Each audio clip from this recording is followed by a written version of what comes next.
নমস্কার, আপনারা দেখছেন তুহিনার হেলদি রান্না। এখন ভরা বর্ষা আর এখন তালের সিজন। এই গ্রামের দিকে এই তাল কুড়ানো নিয়ে অনেক ঘটনা আছে।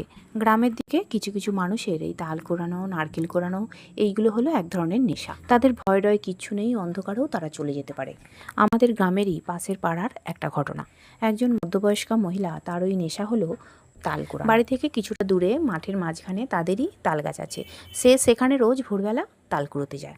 মানে তাদের গাছ থেকে কোনো তাল সে বাইরের কাউকে দেবে না, সে নিজেই নিয়ে আসবে। আর তাই করে প্রত্যেক বছর সেই কুড়িয়ে নিয়ে আসে।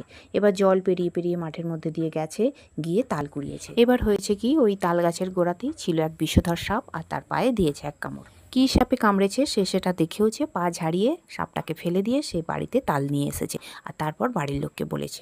বাড়ির লোক তারপরে তাকে হসপিটালে নিয়ে গেছে, কিন্তু তখন অনেক দেরি হয়ে গেছে, তাকে আর বাঁচানো যায়নি। যাই হোক, সবাই ভালো থাকবেন, সাবধানে থাকবেন। ধন্যবাদ।